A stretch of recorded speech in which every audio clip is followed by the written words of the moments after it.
Damaikan hati, sejukkan jiwa. 107,7 FM Radio Suara Nabawi Pasuruan.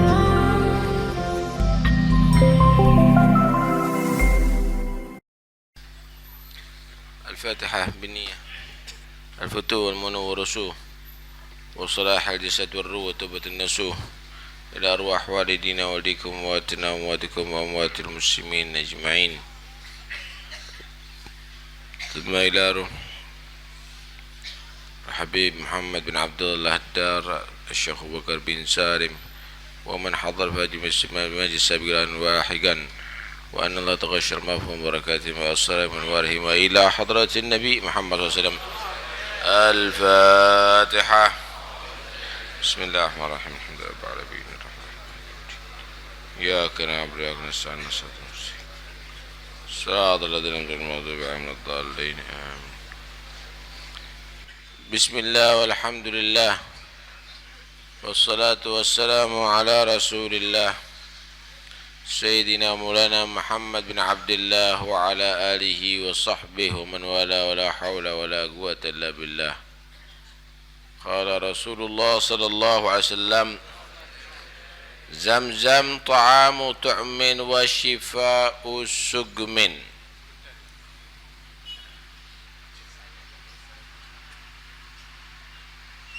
Zam-zam itu adalah makanan yang mengenyangkan dan obat penyakit. Air Zam-zam, sumur yang ada di dekat Ka'bah, yang asalnya daerah situ daerah Gersang, nggak ada mata air, maka Allah keluarkan lewat satu mukjizat Nabi Allah Ismail alaihissalam. Dari kaki beliau dihentakkan ada di bumi, keluar sumur Zam-zam sampai sekarang. Begitu banyak Zam-zam itu bukan hanya diminum oleh penduduk Mekah, tapi orang yang umroh yang berjuta-juta, orang yang haji yang berjuta-juta jumlahnya, bahkan dikirim ke negara mana-mana. Sumur loh Pak, ini bukan laut, bukan danau, tapi itu adalah sumur. Berarti sumur itu tidak bisa dikuras itu. Kenapa? Karena itu adalah satu bentuk mukjizat.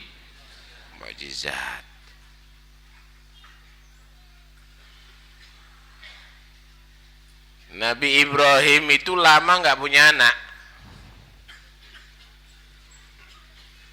Lama nggak punya anak, kawin sama dengan Siti Saroh. Akhirnya Siti Saroh menyuruh Nabi Ibrahim untuk kawin dengan Siti Hajar. Lahirlah anak yang diberi nama Ismail.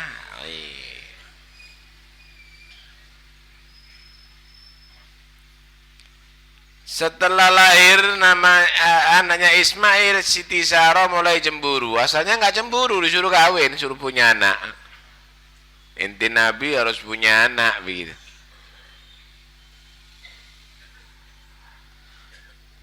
Cemburu, disuruh menjauhkan sama Siti Saroh. Anak nggak kepin ngelihat dah Hajar lagi sama anaknya.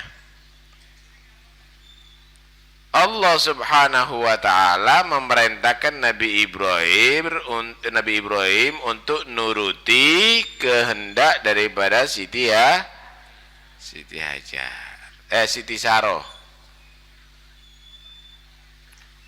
Dibawa ini Siti Hajar sama Nabi Ibrahim dari Syam, dari Palestina sampai ke Mekah yang waktu itu nggak ada penduduk.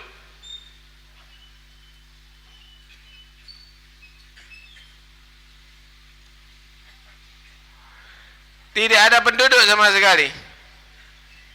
Ditinggal ada di samping Ka'bah. Ka'bah belum berupa bangunan dulu itu, berupa seperti bukit kecil gitu. Ka'bah bukan berupa bangunan saat itu. Ditinggal terus gitu aja. Udah kamu di sini wahai Sarah sama anakmu Ismail berangkat, satu-satunya anak.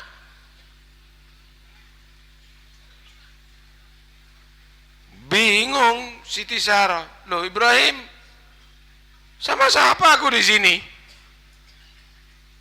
Terus gimana keadaannya? Malam hari, siang hari, nggak ada rumah, nggak ada orang, nggak ada apa. Terus jadi Ibrahim, sampai tanya Siti Hajar, Allah amaraka bihada? Apakah Allah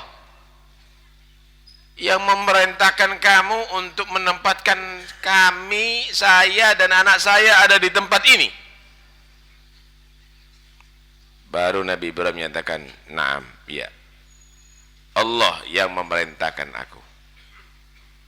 Idzan la yudayyi'una. Kalau Allah yang memerintahkan berarti Allah tidak akan menyia-nyiakan. Berarti udah beres dah. Enggak apa-apa, saya siap.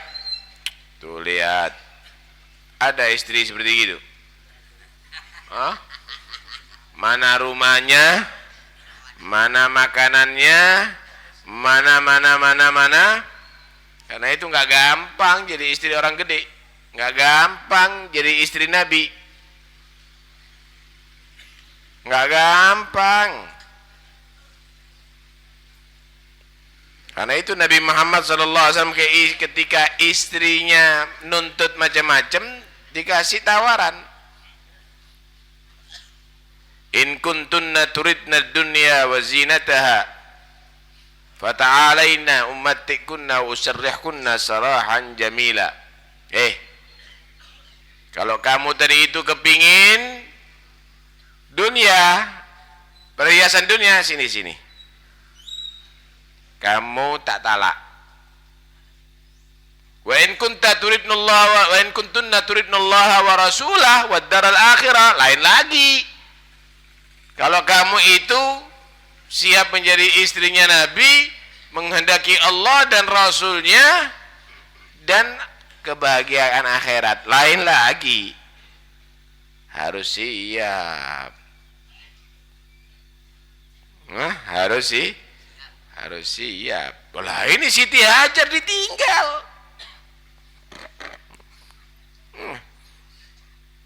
Ini kalau dinilai sama orang-orang liberal, waduh ini apa ini, tidak adil, tidak itu, dah ini. Perintah, kalau sudah ada perintah Allah berarti itu adalah satu keadilan. Idzan la yudayyi'una, bagaimana kekuatannya Siti Hajar? Kalau begitu Allah nggak mungkin akan menyia-nyiakan kami. Siap, wahai suamiku Ibrahim, siap. Ditinggal, Pak. 1 hari, 2 hari, beberapa hari, entek persediaan makanan, sak minumannya sekali. Nabi Ismail nyusu. Lah Siti Hajar udah berhari-hari tidak makan, tidak minum, kering susunya. Mulai cerewet Nabi Ismail. Cerewet. Nabi Ibrahim ketika melihat dari jauh anaknya sama istrinya sendiri ada di samping bukit Ka'bah, masih bukit waktu itu, belum ada bangunan, mohonkan kepada Allah, inni askantu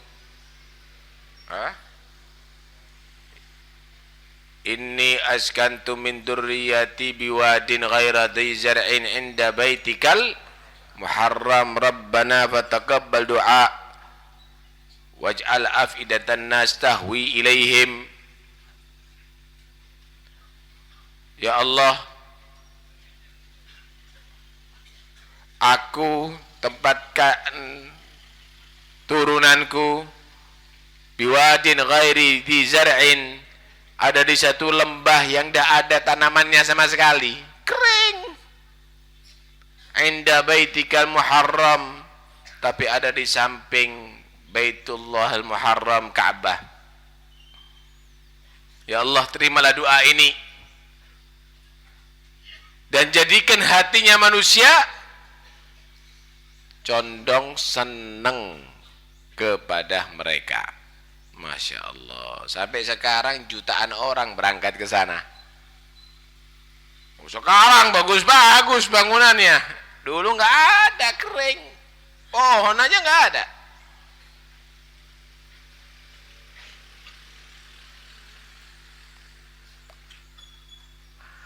Akhirnya ketika sudah kering kelontang, udah Nabi Ismail semakin lemas, mulai bingung si Siti Hajar.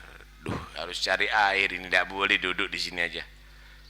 Harus cari makanan, di mana nggak ada pasar, nggak ada tanaman, nggak ada sumber air. Barangkali ada musafir. Nunggu nggak bisa, akhirnya naik di atas bukit Sofa, tola-tole dia. Barangkali ada musafir dari arah sana, dari arah situ ditoleh, nggak ada.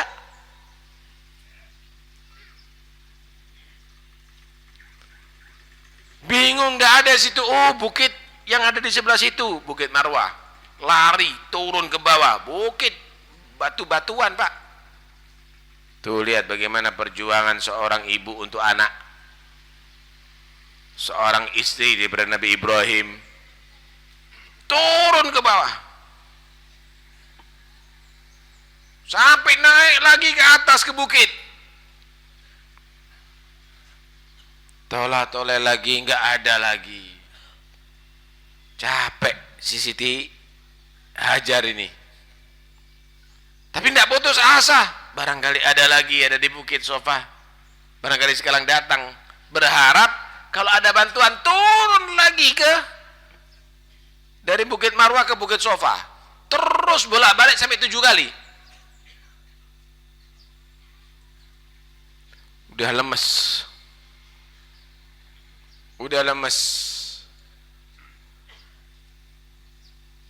udah pasrah sama Allah. Dia sama dirinya pasrahkan sama Allah, hidup dan matinya udah.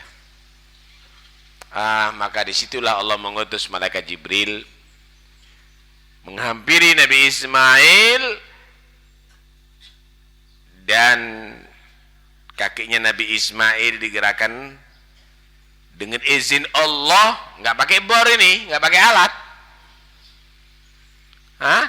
Dengan izin Allah keluar sumber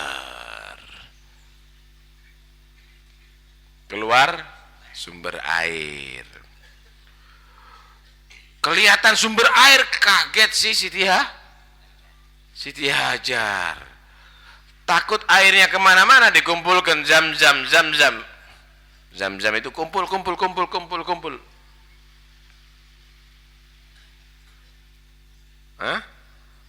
Maka jadilah sumur. Kata Nabi, kalau seandainya tidak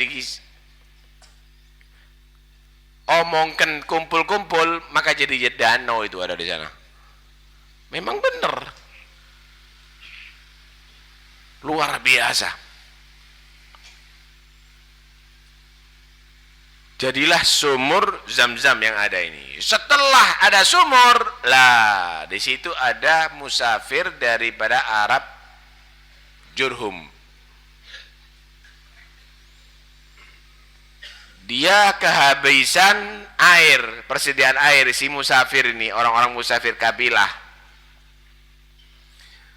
Melihat ada burung terbang, itu biasanya burung terbang muter-muter itu, di situ ada sumber air di padang pasir. Duh, di sana ada burung terbang, berarti ada sumber air. Enggak ada, kata yang lainnya. Kita bolak-balik lewat dari sini, mana ada di sebelah situ sumber air. Itu buktinya, kata dia. Ayo kita datangi aja. Ada apa ada di situ?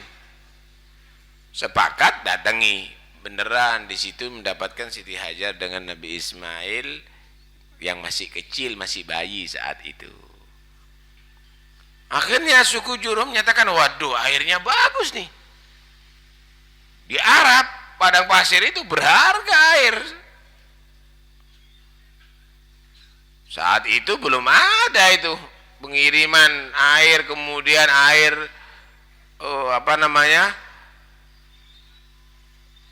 air gelap, air itu air ndak ada dulu. Air kemasan nggak ada.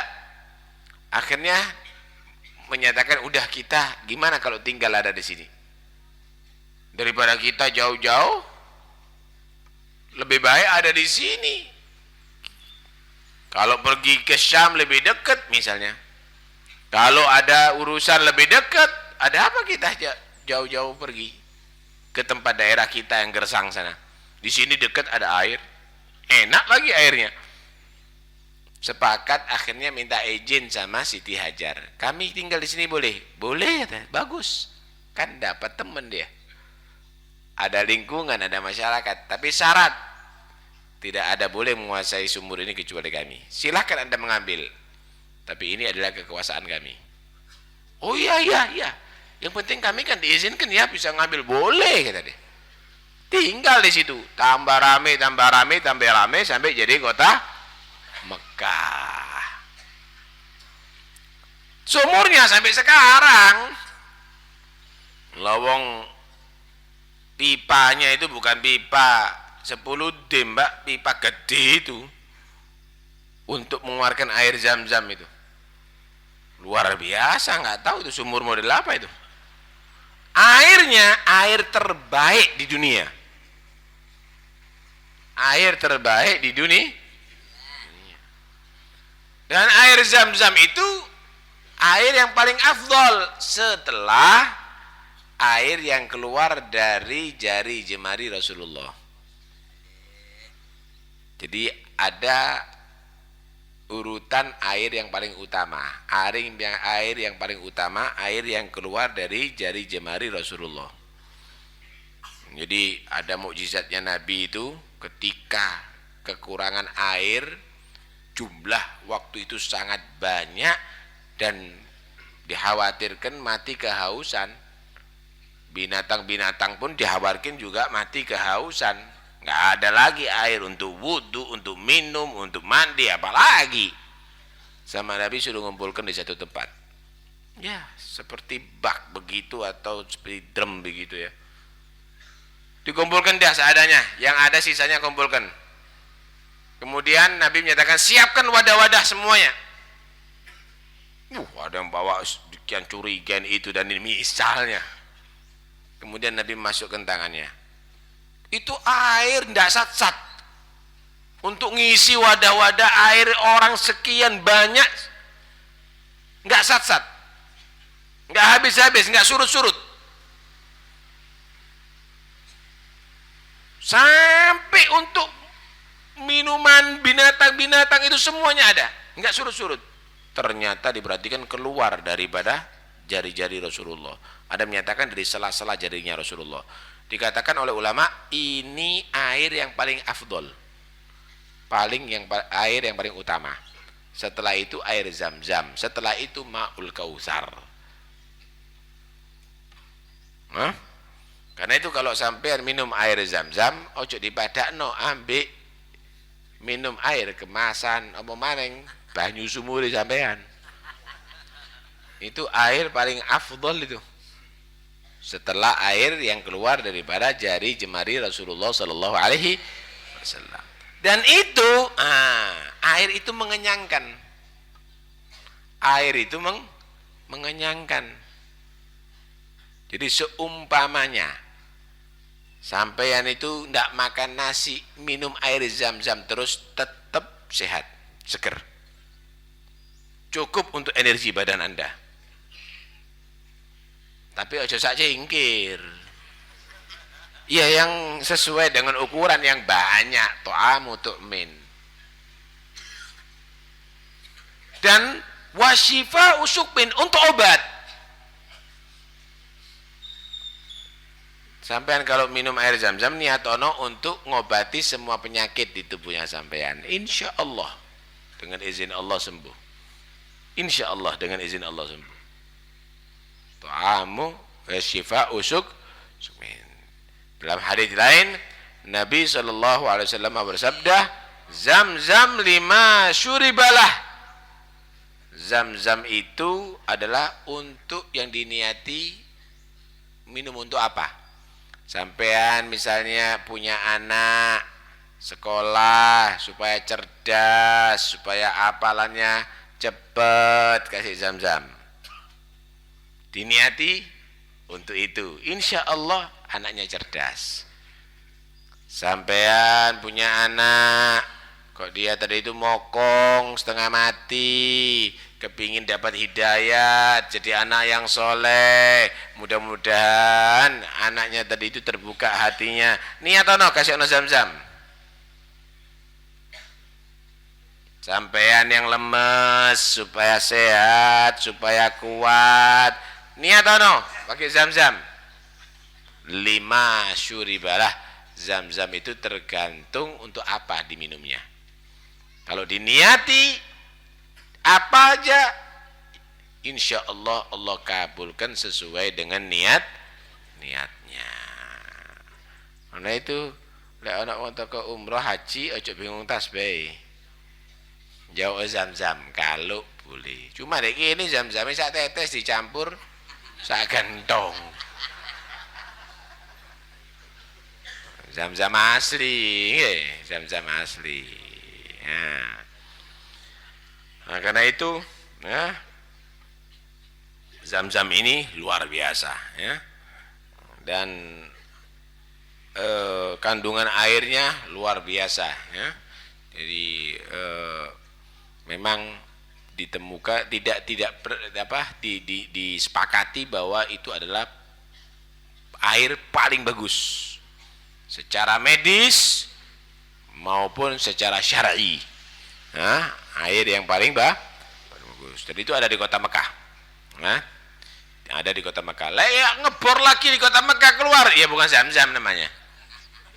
Karena itu adalah bukan karena hasil usaha manusia, tapi itu mukjizat dari Allah Subhanahu wa Ta'ala. Hadirin sekalian rahmati Allah Subhanahu wa Ta'ala. Sebenarnya kalau kita mau berbicara tentang berkah, maka Allah Subhanahu wa Ta'ala itu ngasih berkah kepada beberapa makhluk untuk diambil oleh manusia. Nih seperti zam-zam. Zam-zam ini air kan, makhluknya Allah. Tapi bagaimana menjadi satu wasilah, satu perantara makhluk Allah mendapatkan berkah daripada air zam-zam. Air yang diberkahi oleh Allah Subhanahu wa Ta'ala akan menjadi lebih afdol, lebih utama daripada air yang lainnya. Kenapa? Karena air ini adalah mendapatkan berkah daripada Allah Subhanahu wa Ta'ala. Banyu itu. Sekarang batu. Batu ketika dimuliakan oleh Allah berkah.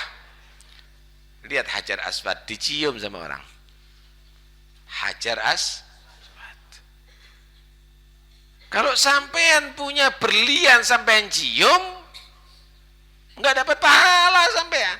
Tapi kalau Hajar Aswad sampean cium dengan niat ngikuti Nabi Muhammad SAW dapat pahala. Kenapa? Itu Hajar Aswad adalah batu.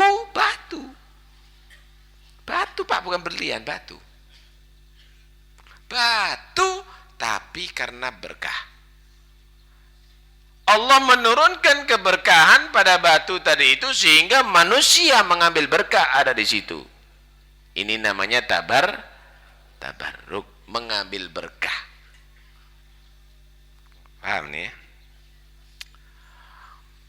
Ada lagi kota. Ada kota Mekah, ada kota Madinah, ada kota Baitul Maqdis. Al-Qudus. Al-Qudus. Itu berkah. Kenapa Allah memberikan berkah padahal daerah sama aja, ya tanah, ya batu, sama, ya ada debunya, ya ada gunungnya, sama. Mungkin ada yang lebih indah. Bali lebih indah loh. Paris lebih indah. Tapi karena ketiga kota tadi ini adalah diberkati oleh Allah Subhanahu wa taala, alladzi barakna haulah, maka manusia berbondong-bondong datang ke sana untuk mencari berkah. Itu namanya tabarruk. Paham nih ya?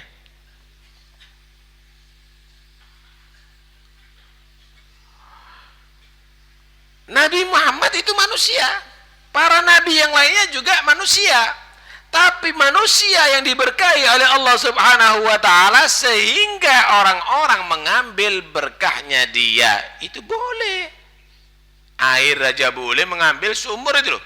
Zam-zam jadi berkah. Orang-orang ngambil dari air sumur yang mengambil berkah, boleh enggak? Boleh. Kemudian Nabi Muhammad SAW mengambil berkah, boleh tabarruk dengan Nabi, kenapa enggak? Kenapa? Karena Allah itu menurunkan berkah kepada makhluk untuk diambil oleh manusia. Benda yang mati aja diberkahi kok.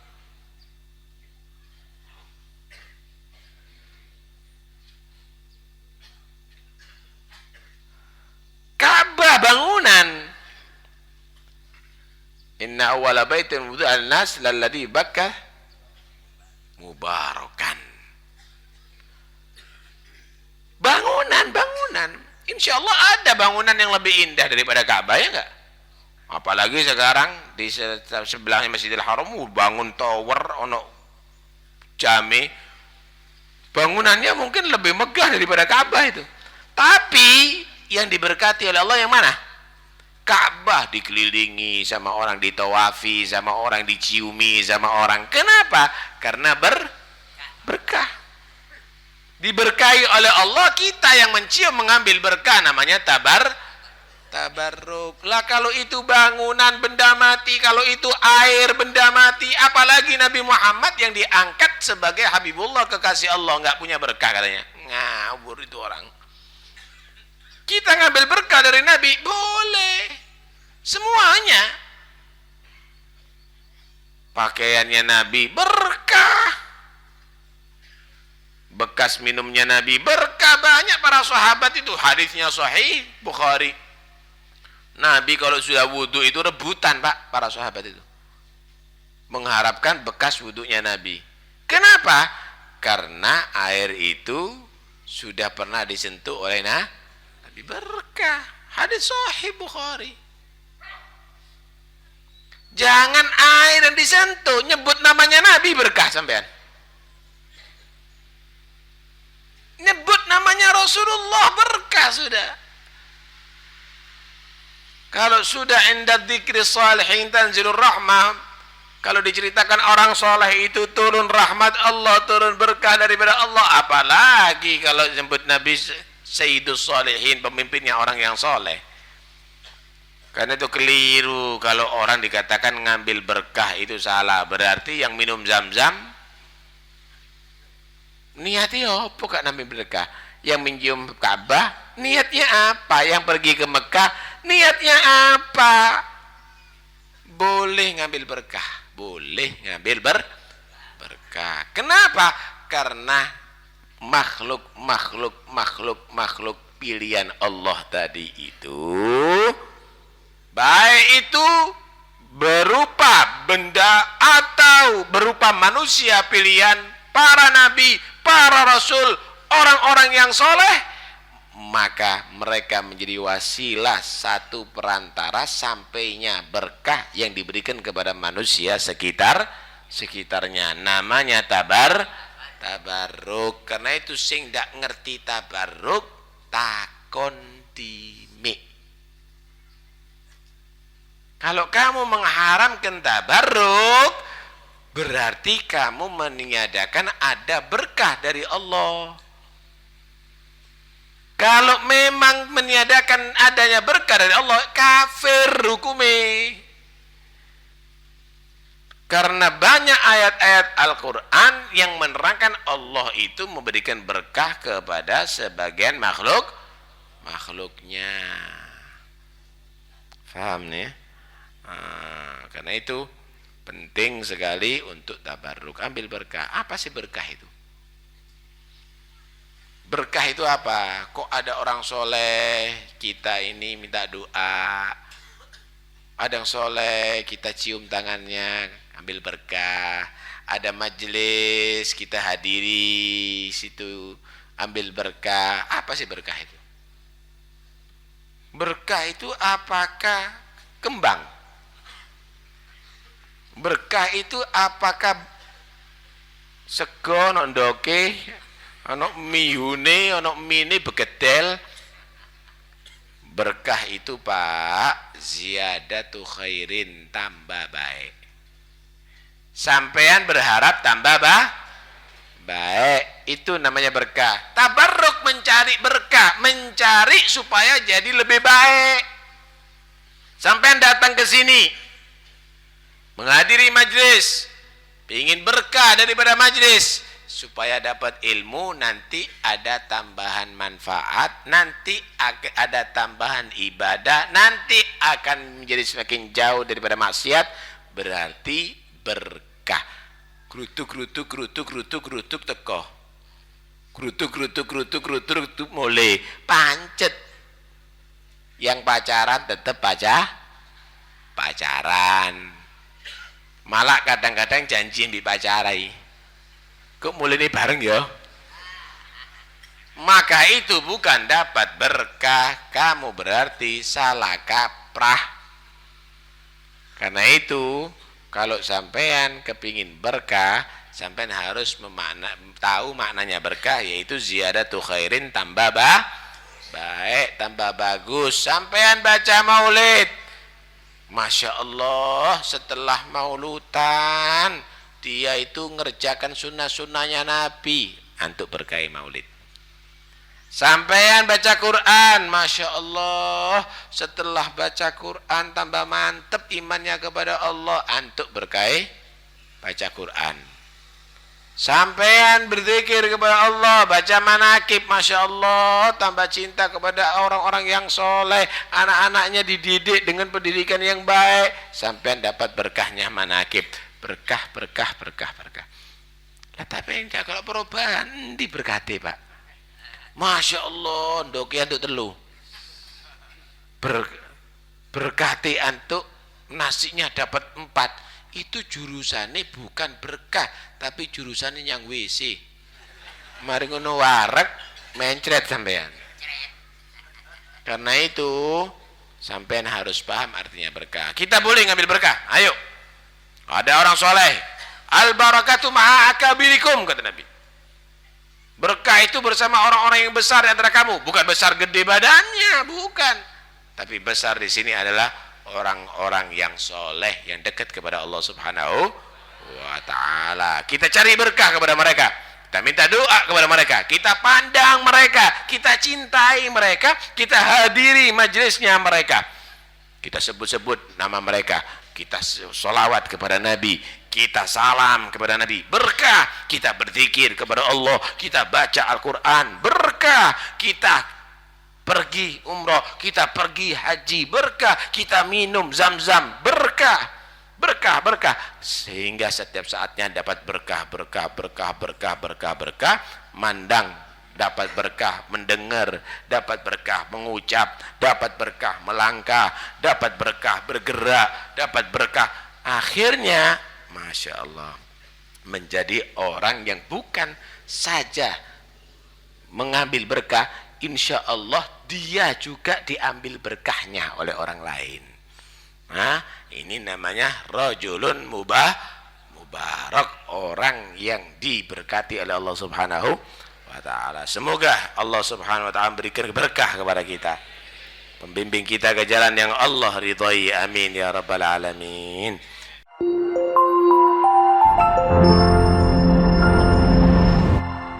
Damaikan hati, sejukkan jiwa. 107,7 FM Radio Suara Nabawi Pasuruan.